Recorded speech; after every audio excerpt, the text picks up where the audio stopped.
Hello and welcome to the Old Man Orange Podcast. I'm Spencer Scott Holmes. And I'm Dave Candito. We're coming back to 1972 to check out the old Deliverance, with Jon Voight and Burt Reynolds coming at you, in their young boy days. Young boy days is I think Burt Reynolds was probably like 30 by this point, but he had it took him a long time to get famous. He was one of those guys who just worked a bunch of oddball jobs forever and stuntman kind of things and so on. Then this movie is kind of one of the first times he gets a leading role. I hadn't really seen much of Burt Reynolds throughout my life. The only thing I can say I have a real solid memory of, and it's also because I watched it within the last couple years, was the X-Files. He was in an X-Files episode where he played God. Interesting. And it's a great episode. It's one of the later episodes, but it's a fantastic episode. Really weird episode. but no, the other than that, I'd seen him in probably commercials and trailers for stuff. But I mean, and he was an actor that every time I saw him in a commercial or trailer or something, I thought it looks like a decent movie, and I just never watched any of it. This is really the first. I did watch him when I was 11 or 12 in the old movie he was in where he was a football player. Semi-pro? Yes. Or The Longest Yard? I don't know. A few football ones. It was him and another guy, and there was some kind of weird love triangle between this woman. That's semi-tough. It was semi-tough. You said semi-pro. That's what I was like, oh, did I say semi-pro? No, semi-tough. Yeah. But no, I was kind of, it probably didn't help that I was so young, but I was just why am I watching this? This is a boring movie. That movie is, I remember because we watched that one on the Via VHS podcast a year or two ago because I had never seen it before, and I remember that was how we kind of walked away. I was man, it sounded like it was going to be such a good movie when you're just reading the the synopsis and everything like that, and then the fact that the football is barely in it. That's only maybe 10% of the movie, if not less. It's almost that movie's almost like if you meet the parent of another kid at the football practice or the game, and you're just talking in the bleachers forever, and you look over now and then, they're like, hey, we're over here, but then you just keep talking. That's about how much football is in that movie. Yeah, you're just not there, and there was some other goofy stuff I kind of remember in that one. But there was still some Burt Reynolds charm as usual. And then Burt Reynolds also had this, when he was in the limo, he had this rant that he goes off on. It would have been so offensive to anybody in 2020. One of those ones, he would have broken all the censor boards. Oh man, I mean, most of those movies were. I mean, but no. So yeah, this was the first. It was the first Burt film that I'd seen all the way through, and great actor, and I think everybody else did a great job too. And we were talking about it before. The thing that after watching the movie, I looked at, I'm like, holy crap! The budget on this film was insane to me for what the movie is. For the fact it's only $2 million, so it's still a pretty low budget movie even for 1972. Yeah, but then $2 million versus their success, what it made in the box office was just over 46 million, and which is, to me, that's insane. I mean, for 72, I mean, holy crap, what $1 million would get you in 1972. I think most houses at the time were probably about $40,000 in the Midwest. Yeah, you could buy a nice Hollywood house for probably $100,000. Yeah, and that's why I'm just dude, this is insane. And until you told me about the how expensive the film costs were, I was just thinking what the hell costs $2 million? There's really, what do they got? A couple of old SUVs and a couple boats, a couple canoes. but no, I mean, Well, this movie is one of those ones they actually had to save a bunch of money on it too, because Warner Brothers didn't want to give them any extra, so pretty much the majority of the people all do their own stunts in it. And they cut places where they could. You mean the hillbilly that screwed the guy? He did that himself. he did that no charge here. This is on the house, and we're gonna do it for real. I want Ned Beatty to feel like that. I want to see what he wants a real reaction here. Man, it's not acting if you're not actually doing it. Yeah, it's a very authentic performance. So it wasn't scripted when he went to go punch the guy's corpse, you know. But yeah, so yeah, Deliverance, man. The Burt Reynolds and Jon Voight, Ned Beatty, and who's the other guy? I forgot who he was. Ronny Cox. Ronny Cox. So they're all kind of like, all four of those guys. Of course, you know, Burt Reynolds and Jon Voight are like the big actors, but the other guys are all ones that you see, you know, throughout time, through all kinds of movies and so on like that. So it's got a pretty big cast right there. And then, you know, beyond that, you just have these guys who are four guys pretty much from the city who decide they're going to go off on, you know, one last canoe ride down the river because they're going to end up damming this place up. You know, they're going to like hetch you, you know, this river over here. Reminds me of I know that it's shot in Georgia, but I can't remember if it takes place in that area. I think it takes place, yes, the Appalachians? northern Georgia. Okay. It takes place in northern Georgia, in the Cohahlawasi River. Yeah, there we go. You know, so they're going to go for one last hoorah there.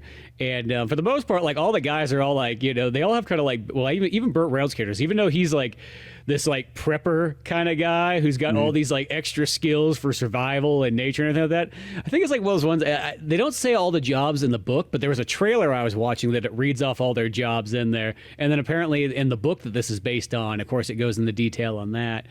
But I want to say, you know, like one of the guys is like a lawyer, maybe not a lawyer, but like an accountant. One of the guys is a graphic designer, which I want to say is actually Burt Reynolds' character. It's like the weirdest one. It's like, okay, so this guy just draws art and then practices like survival man skills. Yeah. You know, and, you know, they got a bunch of office white collar jobs and so on like that. And they're going to go out and go on this long riverboat adventure, you know. I feel like a modern day, you know, not exactly the same movie, but something similar would be Without a Paddle. That comedy. I was literally just thinking that. Yeah, because I feel like that movie was clearly. Yeah, we watched The Deliverance as kids and really liked it, and then we were just going to make our own kind of one, but it would be different. Yeah, no, that's hilarious. Not the same movie there. Without a Paddle is more of a it's a happy deliverance. But yeah, no, I love how Burt Reynolds. Sorry, I'll kind of jumping ahead of myself here. Yeah, like you said, they're all businessmen. They're all white collar dudes hopping in these boats trying to go for this last hurrah because they're gonna dam this river. And it kind of reminds me of the little town that was in Maloney's. Yeah, the town of Maloney's. Yeah, and that got flooded, and you know there was people that were like chaining themselves to rocks and stuff and protest, you know, like so they don't dam the river and whatnot. Who knows what happened to those people? But well, because that was a big deal in like the 60s and 70s. They were going around kind of damming all kinds of these places up, and towns were actually getting destroyed. And yeah, Maloney's was 100% that, you know, because I think that they dammed that in like 76 or something like that. Something like that. It was in the 70s. Because I mean, I've met people before that used to live in that town, you know. Man, that's crazy. I don't think it was much of a town. I think it was probably just, you know, corner store, you know, a bar, church, you know, yada yada yada. Kind of like the town in this one's probably a little bit bigger, but you know, the fact that they would just do that, be like, yeah, we just want water. We're just gonna, you know, take this and get rid of this river and put a big old lake here. And it's weird because like when you think about it, like when the lake's been there for like 40 years, you're like. It's almost kind of hard to imagine what that was, you know, kind of prior then. Oh yeah, it's also every time I've driven over both the bridges, the one on 49 and the one on 4, or Paris Ferry, it's so hard to imagine that there was a town down there. I mean, yeah, it's a canyon, but it's steep too. It's not like you know, they have that windy little road that still kind of halfway exists. Yeah, exactly. But anyway, I don't know. Like I said, it made me think of that. It made me think of that town probably not being too different from some of the areas where you and I grew up in, some of the more backwood places that you've probably been told not to go to. Yeah. But I can think of a few, because I always think of like there's Old Big Hill, and then another one is there's literally it's a town. I don't know if you call it necessarily a town, but it kind of comes up like that, called Jupiter, because it's so far out there that it's like you're on Jupiter. Actually, I think I saw signs for that one day. It was either when I was going over one of the passes or something, but. Yeah, there's literally like Jupiter, because speaking of Maloney's, that's how you get to it, is you go up past Maloney's and keep going farther and farther back that direction. There's literally a house out there that I used to always think of, like, the movie Wrong Turn. Oh yeah. Where there's the hillbilly people in that are scary, and they got like 50 cars out in their front yard from all the the tourists and stuff that they've captured and so on. There's literally a house at Jupiter that's got like 50 cars in its yard. I don't know how this guy's just got all these ones drugged so far out there. Yeah. Yeah, probably a great guy, let's just be honest, but I feel like those are those things. It's like, in real life, that guy's probably just a normal, great person, maybe slightly out there, but nothing too bad. But in a movie, that guy's the villain. Oh yeah, he's gonna kill everyone. Exactly. It kind of makes me think of Tucker and Dale versus Evil. Oh, great movie. I love that film, and it was 100% not what I thought that movie was gonna be after I saw the trailer. Mm-hmm. It was like, when I saw the trailer for that film, I thought it was going to be like really like scary or something. I don't know. Maybe I just watched the wrong moment of it or something. But then when I started watching, I was like, this is hilarious. Yeah, it's a horror comedy. What I love about that movie too is the fact that like it gives the two perspectives, because like, yes, you got the hillbilly guys and whatnot like that, and then you got the teenagers. And when the teenagers see or the college kids, when they see the hillbilly guys, it's like they're the scary hillbilly guy going across like the counter, looking at them from the side and everything like that. And then the hillbilly guys are just good old boys, just fun, just want to go out and drink beer and go fishing in their new cabin. And then when they see the college kids, they just look like there's like lunatic psychos that are like on a suicide pact. Yeah, exactly. Oh, so funny. Why are they killing themselves? I think that's like literally one of the best like horror comedies around. Like, that's fantastic. It really is. I love the living daylights out of that one. They do it so well. That movie's so well executed. But anyway, yeah. So Burt Reynolds and pals, Burt Reynolds and company and friends. Yeah. They get to this town. I don't know if they started out in it and then like circled back around on their boat trip, or if that was their ultimate destination was Antry. But they basically pull up in their SUVs at this crappy gas station. Looks like a crappy house, just some hillbilly house. And of course the dudes are talking all kinds of smack to the dude that comes out to give him gas, and talking all kinds does nothing wrong. But yeah, and just making fun of the way he looks. I like that hat.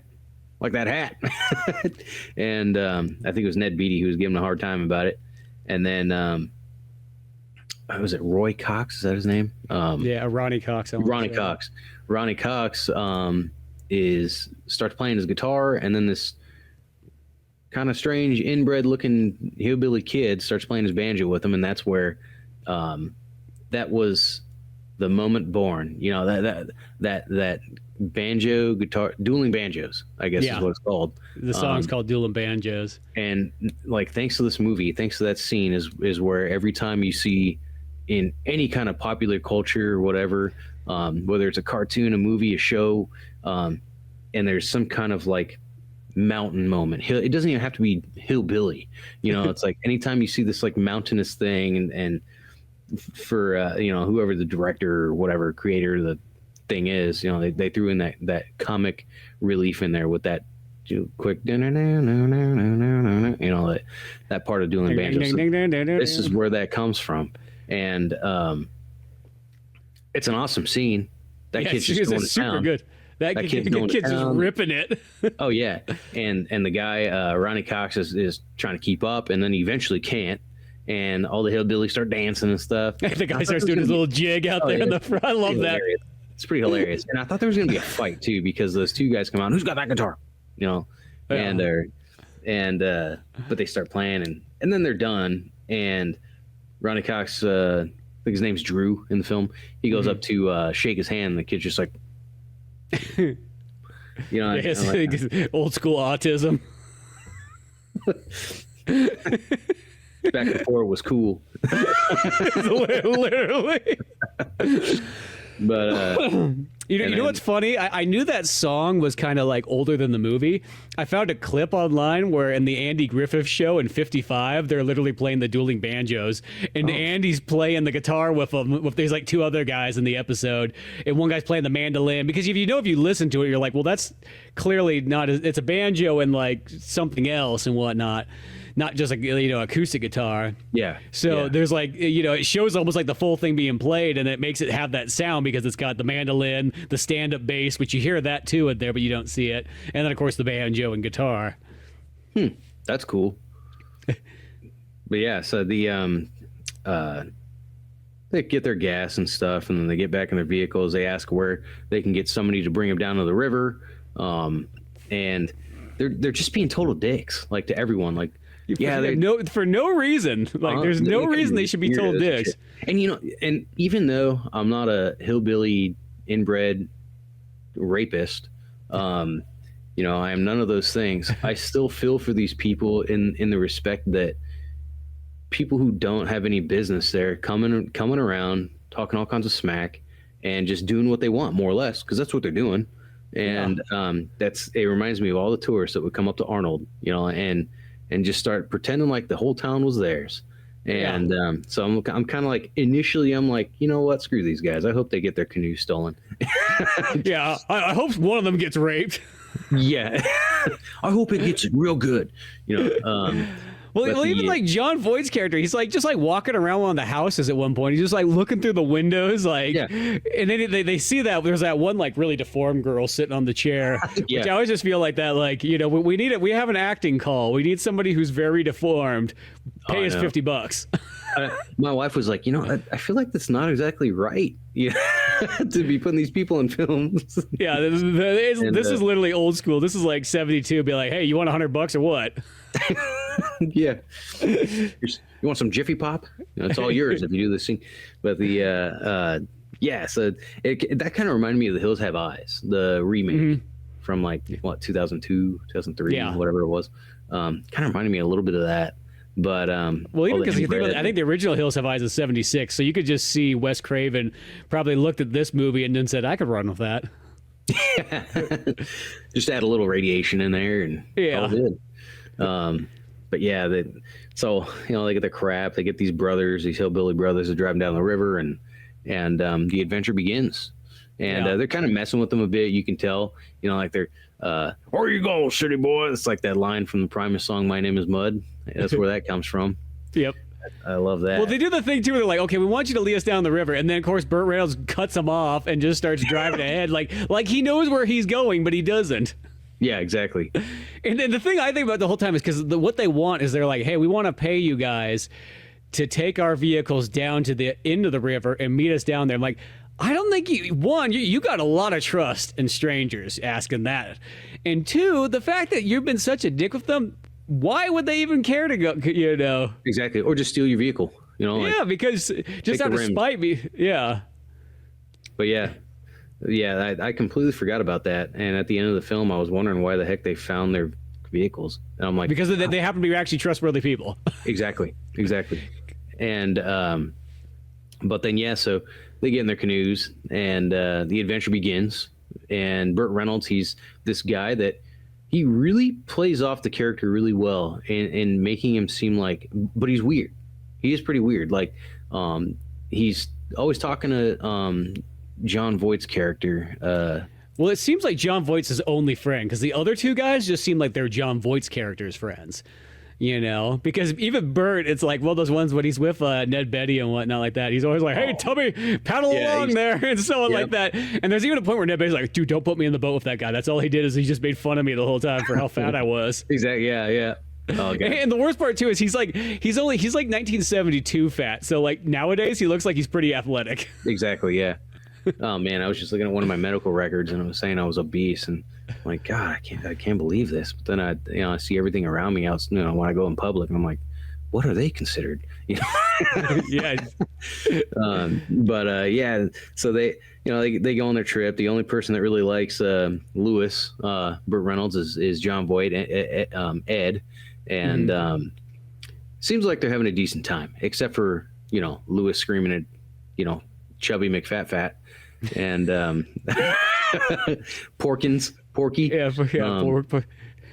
but Burt Reynolds says it so subtle though. It's like I feel like the subtleness of he's like, "Hey, chubby." Oh yeah. Oh, it kind of reminds me a lot of the dudes that I've met, like doing construction and like scouting and all kinds of shit like that. It's just like that second nature put downs and yeah, they're very light, but they add up real quick. Oh yeah, just like those Oreos. But yeah, so they have their first canoe trip, and then they land on one of the shores and set up a camp. And Burt Reynolds is fishing with his bow. He's got a bow and arrow, and he's got a little string on it. He's fishing with that. He actually gets one. It's kind of cool. And then but then there's something like he's looking around. It's nighttime. They're at camp. Apparently Lewis doesn't drink. The other guys do. There's clearly like tension starting to build up between them all, between the two of them and Lewis. Ed and Lewis they seem to have a decent relationship. Yeah. And it's more just part of that thing where once again, like, all the guys are friends with Lewis and stuff. He's like, well, I'm gonna bring her along or with Ed, and they're like, he's like, well, I'm gonna bring her along my like old school buddy, Lewis. I think you guys will like him. He's really into outdoors and everything like that. But they don't realize how intense he really is. Yeah, no kidding. And this is where I still didn't understand who really was the main character of this film. Because at this point I'm thinking it's got to be Lewis. It's got to be Burt Reynolds, because he's got that lead. Like that leader type of character. He's the kind of fearless leader, I know everything about this stuff. I'm an outdoorsman, whatever, even if it's only on the weekends and even if it's only one weekend out of the year, because it becomes apparent that that's kind of what it is. And he, like you said, kind of a prepper, he reads probably, he's the guy who is reading all the forums all the time without actually doing any of it himself. Yeah, he gets Outdoor Magazine. Exactly, yeah. And so they camp, and Jon Voight wakes up the next morning, I guess before everybody else, sees that Burt Reynolds is still sleeping, which is kind of hilarious because he goes to like wake him up and he like squirms and he's like, and it's kind of like I laughed at that because it's like he's been playing off this like kind of stoic.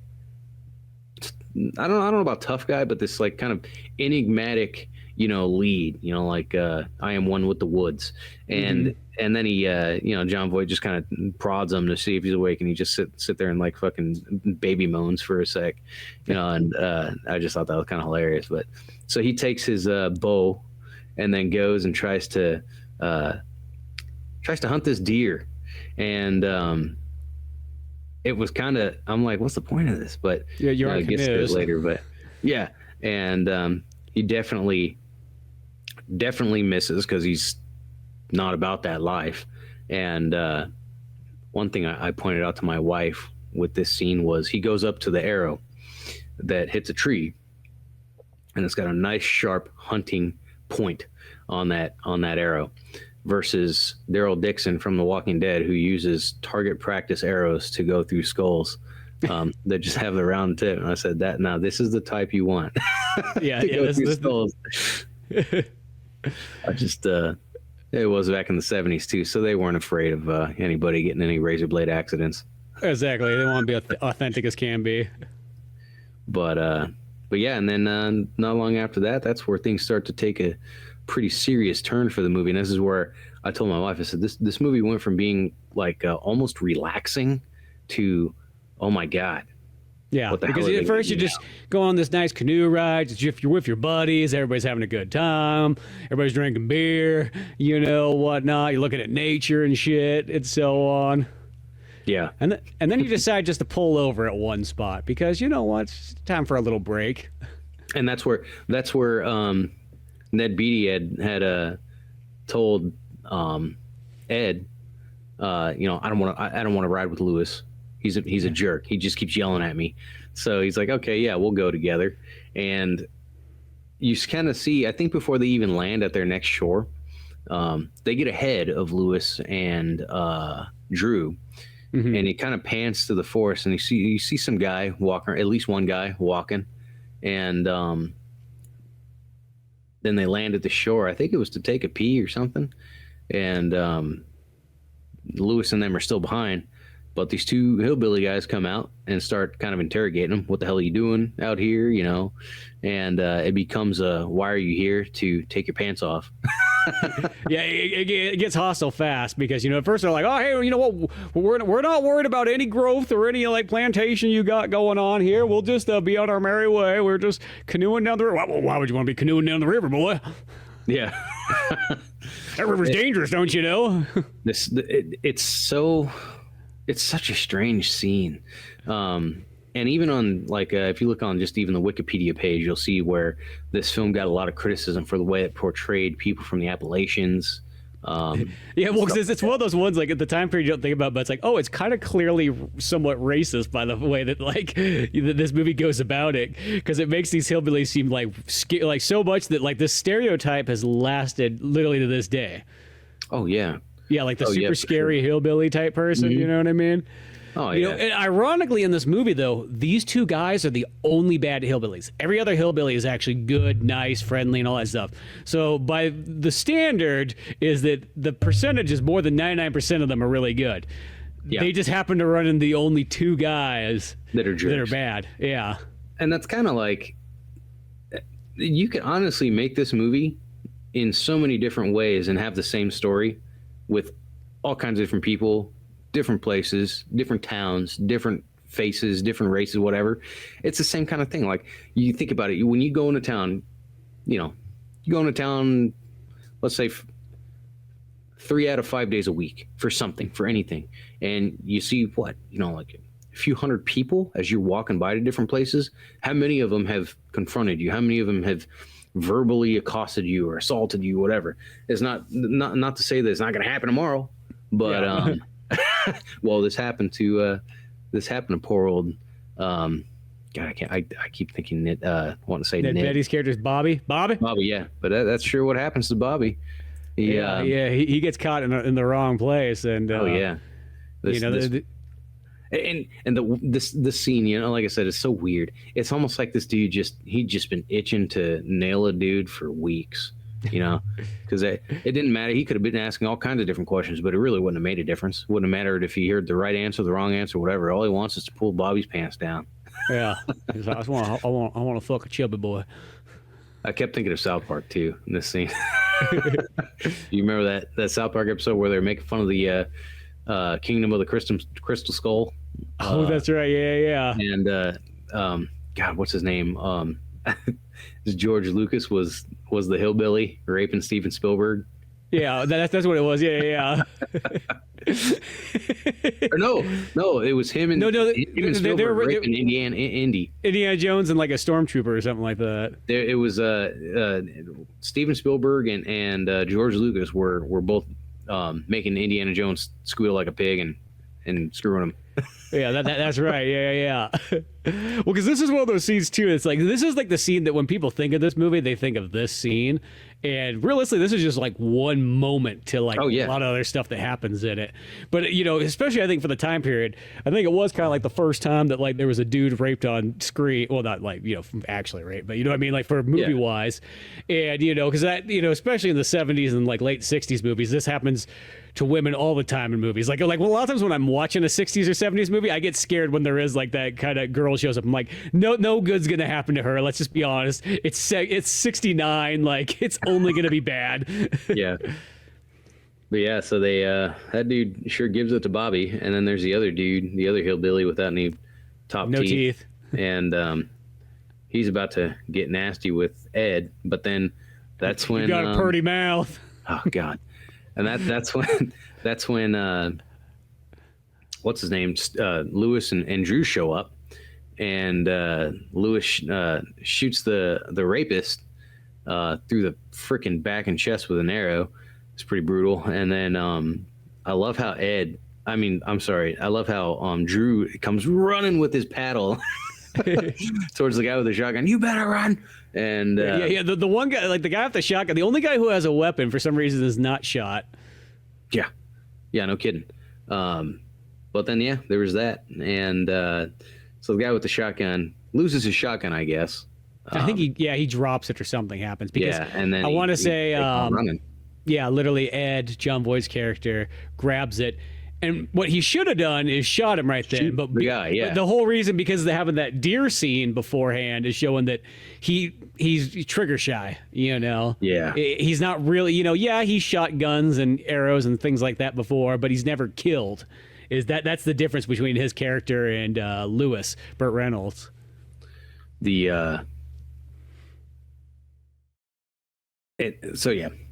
go down. They're trying to figure out what do we do, right? And at first, I'm all on board with what Lewis is talking about. He's like, we gotta, it's not a big deal because what's his name? Drew's freaking out.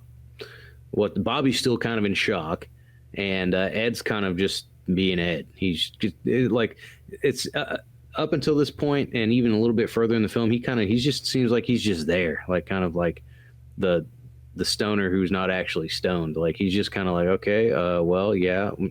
He can't seem to make much of a decision. Yeah, he's bad at that. That's the problem. He's bad at making a decision and pulling the trigger. Yeah.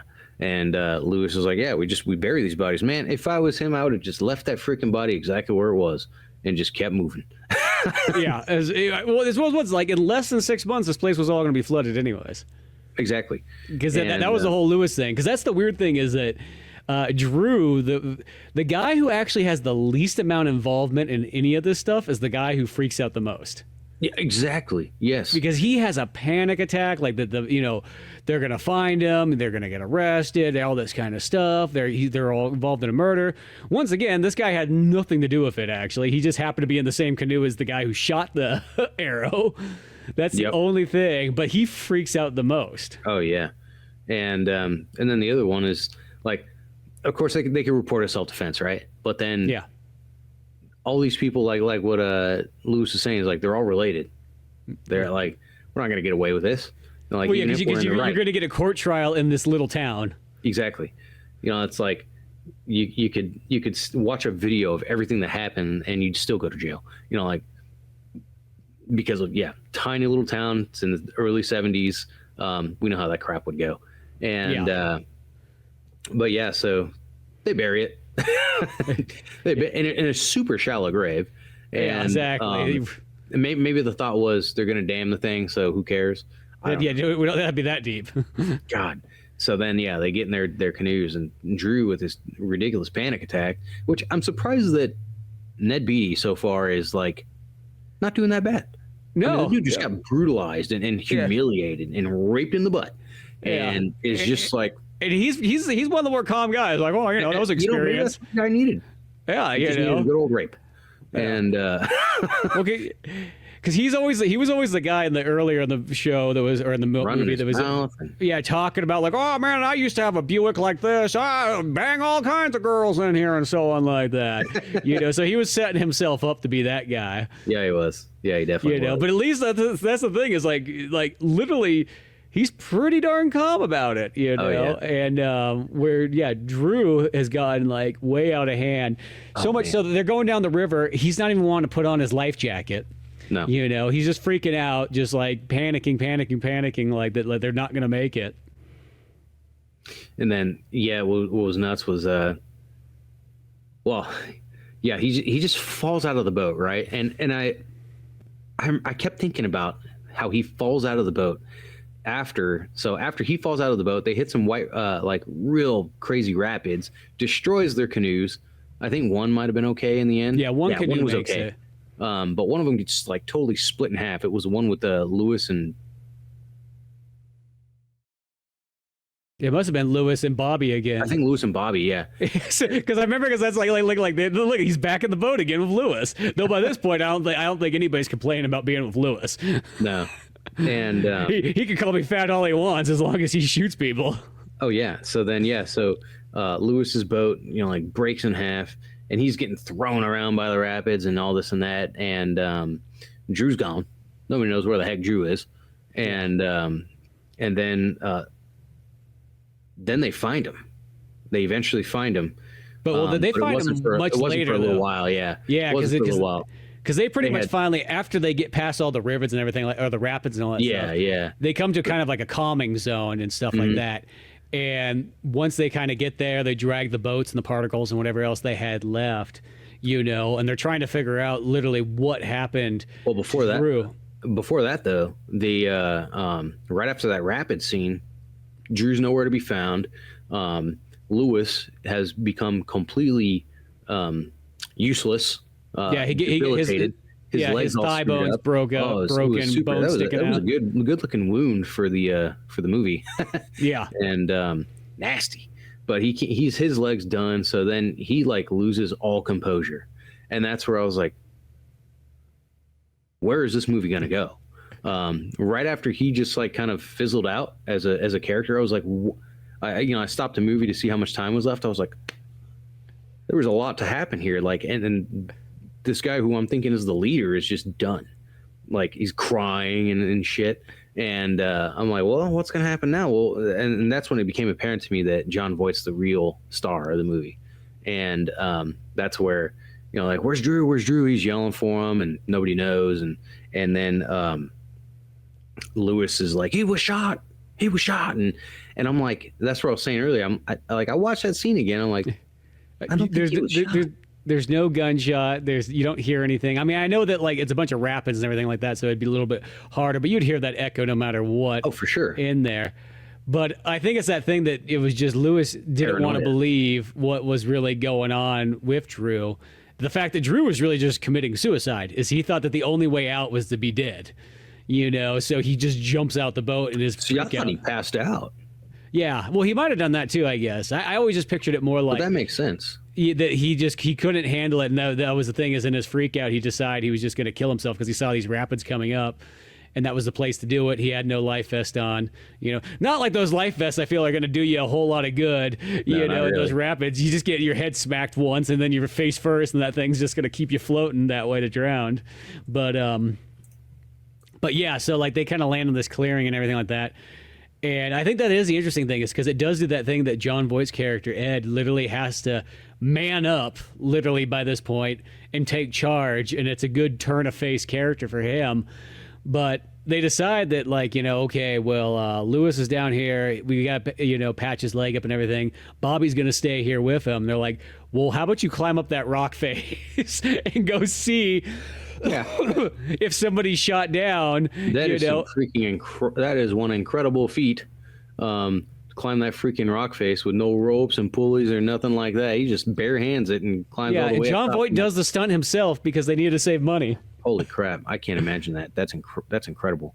Yeah, there would be two things going on there. I would be either dead or wouldn't be making any money on that film. Yeah, I wouldn't have done it. Yeah, exactly. That's where Lewis said that the other hillbilly had shot down from, and all I kept thinking too was, how did he get down there so fast? That other hillbilly. Well, the thing I seemed like, dude, he has a double-barreled shotgun. You know what I mean? What's up there with his double-barrel sniper rifle? Well, I mean, he could have gotten another rifle. He got another gun. That's what I was thinking too. But he's moving at white lightning speed. But that's what I was saying. I'm like, how would he get down there so fast? Like these guys are in boats going down a swift river, and then like went through some crazy rapids, and this guy just all of a sudden books it down the. Well, okay, the only thing that would have given him maybe a slight advantage on timing is the fact that they buried his buddy first. So they did take their sweet time. They probably took them. They were probably there for like an hour before they even took off. Yeah, at a minimum, because I mean they were digging with their hands. It's not like it was a crazy deep grave, but still. But anyway, still I think it's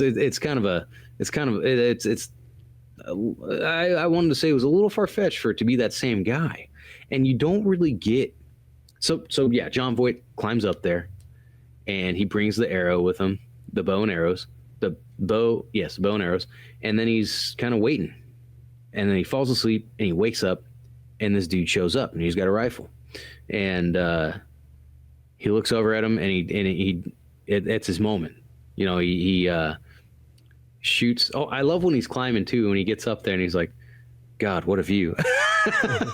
It's like in the midst of all this shit that's going on. And but yeah, so he wakes up and that dude's there, and I'm thinking, what luck that this dude didn't stumble upon you while you were asleep. But he sees him, so he grabs his bow and takes his shot, and he made some noise or whatever, and really kind of, it looks like he really screwed up the shot, of course, which isn't surprising because he wasn't really good at any of that anyway. And he falls down on his own arrow, and it pierces him. And that whole kind of scene was, at first, I had to rewind it and watch it again because I was like, what just happened here? It happens really quickly. It's kind of a blur almost. And yeah, so he falls on one of his own arrows, which would suck. Especially how sharp those things are. Yeah. And then the guy is kind of coming towards him, and he shoots in the direction of Jon Voight and the direction of Ed, and but he just hits the rock right in front of him. And as he falls, you can see that Ed's arrow actually went through his neck, so he did actually get him. Yeah. And then when he climbs up there, he's looking at him, he's like, oh shit, and he thinks that he got the wrong guy. And so here they are again, you know, like just like screwing with people's lives. And but then he inspects his face, and he's got false teeth in his mouth. And I guess that kind of gives him a little reassurance that he actually got the right hillbilly. Yeah. I will say, though, you still don't really get a good look at the guy. And what's to say that there's not another hillbilly with screwed up teeth? Yeah, and exactly. Why would that guy just put his teeth back in and then run away down there to kill him? You know what I mean? It's just little things that you wonder, like, oh. Well, I think that's the whole thing. Is it throws in a bunch of those wrenches in there that you're getting really confused. All the characters are confused on, like, is this the same guy? He looks kind of different, but at the same time, how much of a glance did you get at him? You know? Exactly. And it just makes it gives that much more suspense, that much more tension and mystery to it, and it's kind of terrifying in a real world sense because, you know, you just were in a bad situation where you had to defend yourself. A guy got killed. One of your buddies has gone missing, might be dead. One of your other buddies is his legs destroyed. You're probably drained. You just climbed a freaking mountain. And one of your other buddies is down there with his butt in a lot of pain because he just got raped. You know, and you're like, you know, you got no idea where you are in relation to where your vehicles are and all this. So, I mean, like the paranoia and the hysteria, like it would just be going nuts. And so then he ties his rope to the dude, apparently to anchor him so he could climb down safely. But that rope looks like it's seen better days, and it's getting frayed really bad off the edge of this cliff that he's rappelling down, and it snaps, and he falls in the water with the body, and it's all nasty. His bow is broken too, by the way. I think he already chucked it in the water though, and. But then, so he gets back in the boat with Lewis and Bobby, and they just go downstream. They bring that body with them, and they find Drew. Well, first they sink that body. I want to say they sink that I think body. They sunk them both at the same time. Yeah. No, because they're different locations. I want to say they sink that dude that gets shot off the arrow somewhere in that pool area that they're at, you know, and then once they go down, then they find, Drew with his arm all bent backwards and everything like that, and all smashed against there. and that's the one that they carry Drew's body for a little while, and then they decide to like sink him. Which is like one of those ones, they're going through that thing of like, well, shit, what do we do? I mean, which you would have thought they would have just been like, hey, why don't you just, it seems like a pretty logical explanation. Bring your buddy back and just say like, he fell out of the boat and he's dead. But, you know, I don't think anybody's going to question that one so hard.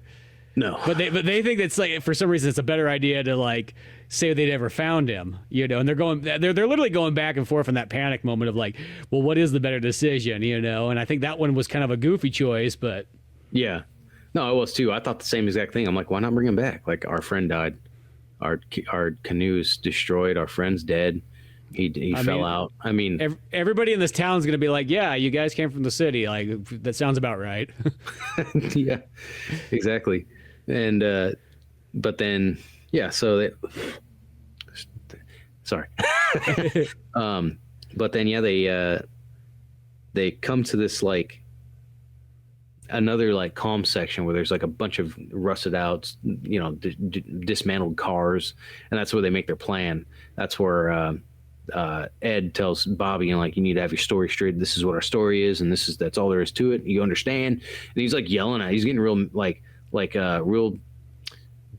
he's getting real defensive about it and stuff. And what's his name? Lewis, once again, who has just been like shivering and just a sack of useless meat for the last like 30 minutes of film. He's, I agree with you.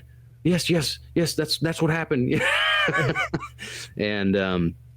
And then, yeah, so that they reach the street of Antry, like a boat dock, I guess. Maybe it used to be road. It's like a boat dock right next to a church. Yeah. And well, apparently, and the church moves, but yeah. But yeah, either that or they were moving it to get away from where it's going to flood, or who knows. Yeah, well, because I think that's what they're doing. They were just loading up certain buildings and taking them, which is probably the same thing they did in Maloney's as well, if I had to guess. As a kid, I remember you would just think like if you could go scuba diving down there would be this full-fledged town. And I don't think that's necessarily the case. I think a couple buildings probably got left, but they're probably all destroyed now by the water. Yeah, of course. But yeah, so Ed, he starts booking it. They find where the, oh yeah, it was just Ed. He leaves Bobby with Lewis. Ed books it over to the church and sees that, oh wow, the cars are there. They did what we asked them to. And they get him to go tend to Bobby and Lewis. Lewis, of course, goes to a hospital, but they don't really show all that at first. They just show, it kind of goes to the next scene where they're being taken in and taken care of and given dinner and having a great time. And there's Bobby, the guy who just got brutalized in the butt. He's having the best of time now. Oh yeah. He's great food, great company, having dinner, and everybody's nice. And Ed's just like beside himself with probably like wrecked with anxiety and like grief and like the fear of what's going to happen next, paranoia. And he kind of sits down and has himself a plate, and then he starts like crying, and then he stops, and he's like, dang, dude. And total switch, of course, by now, like even well before this scene, total change of character with Ed. And goes to bed, I guess, wakes up the next morning, and he overhears Bobby talking to, I think, either police officer or maybe just a random guy. I think it was a sheriff. I think it was a sheriff, yeah. And I kept getting confused, too, because the sheriff, the sheriff's vehicle looks like a taxi. Freaking yellow cop car. And I'm like, why is he talking to the cab driver about this? I'm like, oh, wait, no, it's the sheriff. It's the sheriff. And the police are already kind of iffy about these guys, because there's a scene that shows the police, they're searching for the bodies out in that little pond area and whatnot that they say they lost, Drew at and whatnot. And the cops are like, I don't know about this. Like, these guys seem kind of phony. I think they're making this shit up. Yep, no kidding. And that's rightfully so. I mean, pretty weird. It's not like they have people coming down doing this all the time, And well, when they had that one thing too, where they're like, "Why was there 4 life jackets?" Or why did you have 4 life jackets when he didn't have his, and so on like that. Yeah, yep. Which, I mean, fair enough. It's like, Ed's answers are fair enough. Like it, and I don't know. You can't really say that he's lying. No, well, I mean you can, but I mean like you can't prove that he's lying, I guess. I don't know why he wasn't wearing it. He's an idiot, and he paid the price. Wherever he's at, he's probably dead, And then like we're looking for so and so's cousin's friend. We're looking for his uncle. He was out there, and now we can't find him. He hasn't come home. Yeah, he was out hunting. Like, oh, I don't know. We never saw him. Yeah. Which is like the first when they says that throws that red flag up real quick for when Ed climbs up to the top of the mountain and shoots that guy. It's like, that was the guy that was out hunting. It had nothing to do with the rapey hillbillies. Yep. And just they're just like, oh well, he probably just got drunk up there and got lost. Not the first time. Yep. Yeah, and that was the other thing too. When I thought about that, I'm like, so yeah, that probably was another hillbilly with missing teeth, but this guy actually had his teeth in.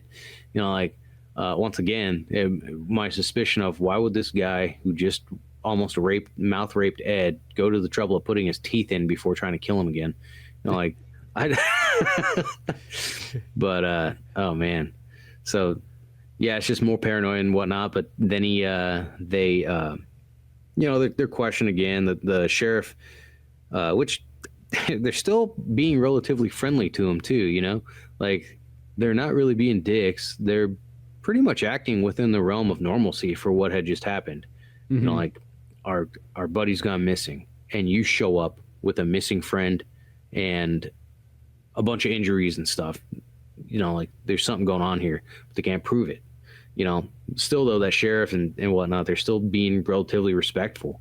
And since he can't prove nothing, he basically just tells them like, well, just get the hell out of here. Don't ever come back. Don't be doing this crap, Yeah. And then that's where Ed and Bobby part ways. And I saw this coming, and where Bobby says like, I'm probably not going to be seeing you for a while. And I'm thinking like, dude, you would probably never see me again. Like as much as that kind of trip, if you will, adventure can increase the strength of bonds. Holy crap. I'd be like, dude, all this is going to, anytime I would see you, I would like probably lose sleep. Yeah. You just give you a partial reminder of it. Well, the one other wrench is that Burt Reynolds' character finally wakes up and they freak out because they're like, oh shit, what's he going to tell him? Because the sheriffs are just sitting in there waiting to tell him and whatnot. And of course, when they find him, he's like, they're like, oh, hey, what'd you tell him? You know what I mean? And Lewis just said, I told him I couldn't remember anything. It's like he had the perfect way out that like he didn't have to actually hear it, remember any of that stuff. He was just going to, he already knew what he was going to say, and no one's going to question him. You know what I mean? He's so injured that. Yeah. And that was the moment of, I would say, redemption, if you will, for Lewis, because I mean, he becomes, I get it. His leg's super messed up, but it seems like his will and his whole being is like shattered, Yeah. After that injury. And then right at that moment, he's like, yeah. He practically winks at the camera, kind of thing, right there. Like it's like the total Burt Reynolds moment that he'll do later on in movies, where he eyes the camera and just Yep. But then so that was that, and then they don't really show much of Bobby, but they show Ed, going home. They show him, I believe, talking to Drew's wife, and like, sorry about your husband, he's gone, and then going home to his wife, and he has that terrible freaking nightmare, of course, about the hand coming out of the water. And I think they finished it off with a fantastic scene like that. It is that nothing is really cleared up. Nothing's solved. There's not really much of a, God, what do you call it? It's not a happy ending by any means. It's like when you it's like when you're playing the crane game or something, and you put in $20 to win that little stuffed animal is probably worth about 50 cents. Yeah, you went home with something, but did you really win? Yeah. And I think it's also that thing of that, like, no matter what, especially for guys like this, it's like, Burt Reynolds' character probably sleeps fine. Oh, like, yeah. It does. He was probably excited that he got to shoot somebody. I think that's He's like that way. He's been waiting for that day his whole life. But I feel like I don't think he cared about any of them except for Ed. Yeah, except for Ed. But I think Ed, on the other hand, is all in his mind. He's like, someday one of those bodies is going to pop up, and it's going to lead him back to me. And he'll probably have that nightmare for years and years and years. I mean, granted, realistically, that would be more of an issue if that river was not going to be turned into a lake in like the next 2 months. Yeah. Well, if that thing turned to the lake, you're pretty darn good to go. I mean, maybe if someone gets really savvy and wants to go scuba diving for bones, but I don't think that's going to happen too often. So this film really reminded me of a much later film called Caliber. I don't know if you've ever heard of it. I know of the name. I've never seen it before. It's a foreign film. Let me see. It's a very similar idea, similar in spirit. A businessman takes his childhood friend, whose fiance is newly pregnant, whatever, on a weekend hunting in the Scottish Highlands, and their first night's not a bad night. Meet up with a couple ladies, have a good time in a local bar, pub, whatever. They kind of make friends with some of the locals, even though some of them think they're just assholes. But they end up just like not having a bad time. And then they go out the next day to go hunting, and they accidentally shoot this kid, and who's with his father. One of the guys was aiming at a buck. The buck lowered his head right when the dude pulled the trigger, and revealing a kid, and kid gets blown away. And then those dang kids just standing behind bucks. I know, right? And the father of the kid's like, no, so then they're like, hey, look, man, I'm sorry, I'm so sorry. Like I was aiming at the buck, and while the guy's trying to explain himself, his buddy just decides to take it upon himself and kill the dad too. Yeah, like, okay, I mean, we're done with it. Those are those weird ones where it's like, when you get to those situations, it throws that conundrum up of what do you do? What is, everything's an awful choice, but what's like the safest awful choice? Yeah, and I won't ruin the rest of the movie because I think you'd enjoy it if you watched it a lot. But it's the same kind of thing, and I think that again, this is a 2018 British psychological thriller film that called Caliber, and I think it's on Netflix. But it's almost like a refreshed kind of 21st century Deliverance.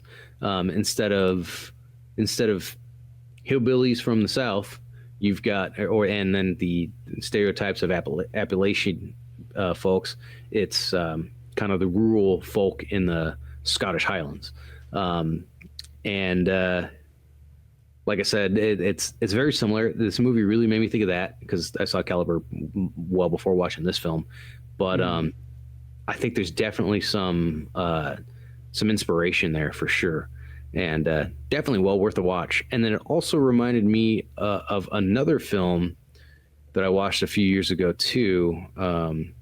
Again, another one that's about a group of friends that go out camping. God, I can't remember the name of the film. It was like Folklore or Folklore movie. God, I can't remember. Oh, The Ritual. It's called The Ritual. It came out in 2017. That one's a little more of a psychological thriller with like fantasy of a Norse origin. It's really interesting. I think you'd like that one too, but yeah, Caliber cool. For sure. But anyway, yeah, no, I really enjoyed it. I mean, it's not a complicated film in general, Deliverance, but I really like what they did with how little they had. I mean, aside from $2 million, but I mean, because when you think about it, that's why, like I said, for a while, I'm like, where's this money going? Well, it's like, especially with film, because nowadays, like, if you think of video and anything like that, it's like, well, it's not that expensive. But like film was just in order to have a 35 millimeter movie and to print it and process and so on. I mean, I'll just even use this for like the smallest examples. But you remember back in the day when you'd get just 35 millimeter, photo camera, well, like, one of those reels pretty much is, you only got like 32 photos on it. Like that's just a little over like 1 second of like movie time. So, if that costs you $6 in the store to develop, you can almost kind of use that as just a small way to kind of go, well, yeah, do that by every second and so on. So it doesn't take much for like, the cost of a movie back in the day to really be more than anything, more than the equipment and so on. It's just the film itself. The film itself is probably half the budget. Yeah. So that's why that's why you don't really see movies that are like under like $1 million, or like even like a couple $100,000. Because even like, with like Evil Dead and things like that, like I think in the long run, it's still $400,000 for that movie, because you got to keep buying film and so on like that. Yeah. Yeah, no, it's understandable, but yeah, the like I said, in general, like it plays out. It almost plays like a family movie up until like, I don't know what, 35 minutes into the film, and a great transition into something into a tale of paranoia and hysteria and hysteric, proportions, and it's it definitely reels you in by that point if it didn't already. But no, it's a great thriller. I think definitely one to watch for any film enthusiast or for anyone who likes the genre, because it's kind of like it's a forerunner almost. It's where a lot of these ideas are. It's a lot of like where a lot of these film ideas are born are from movies like this. Yeah, this is one of those ones where like for like you'd almost say like the realistic horror movie. Like, yes, this thing kind of creates that genre. Yeah, because it's like one of those ones like it's like the horror of nature, the horror of like even just like others and so on like that, and like the horror of being in a bad situation. I tell you, I was gonna say the only thing that's not realistic is how Jon Voight climbs that cliff, but he actually did. So I guess. But he actually did. So like dang. But no, man, I don't know. I thought it was a great time. Yeah, terrible movie. They're a little bit terrible. A few terrible scenes to watch, but fantastic movie. Yeah, overall, because it's like one of those ones I've seen it like literally a handful of times over the years and so on. And I always really just like every time you watch it, you're like, dude, just from beginning to end though, you're just into it. It's just good. Yeah. It's interesting. You want to see what happens next. And even like for the fact that I've seen it a bunch of times, there's still kind of I sometimes forget the order of how some things kind of happen, and all the extra stuff, and even like a lot of times, like a lot of the stuff that happens towards the end, I always kind of forget about too. I would be curious to see if there was like a director's cut or something, which I don't think there is. I've never ran across that, but it does feel like one of those movies that would be if there was some extra stuff. Because I forgot to pull it up, but I have the old flippy fold, when Warner Brothers used to have those kind of DVD cases. The extended cut is with the squeal like a pig scenes an additional 20 minutes. Yeah, just super long. Because this is one of those like super early days 1999 DVDs. So this is like when if you first got a DVD player, you could get Deliverance. but no, it was a good time, I thought. Yeah, no, it's one of those ones. It's just a classic, and it's interesting because for Burt Reynolds, he's kind of a different character than what you get used to as his character goes into like the 70s and or through the 70s and so on. Once you get that more Smokey and the Bandit, Gator, kind of all that stuff. Here, it's like he's a little bit more like that rough. He doesn't have the mustache yet. That's a big one because that always throws people off if you haven't seen Burt Reynolds without a mustache. Actually, I wasn't expecting him to not have a mustache because everything else I've seen him, like I've always seen him with the mustache, and here I'm like, it's kind of naked looking. Yeah, so something's different. Is that the same guy? But yeah, well worth checking out. I think it's one of those just ultra classics and so on like that. Beyond all that fun Deliverance good times, you can always go check out more Old Man Orange podcast, movie reviews, and all that good stuff at YouTube and Spotify. Till then, I'm Spencer Scott Holmes. And I'm Dave Candito. And we'll see you some other time.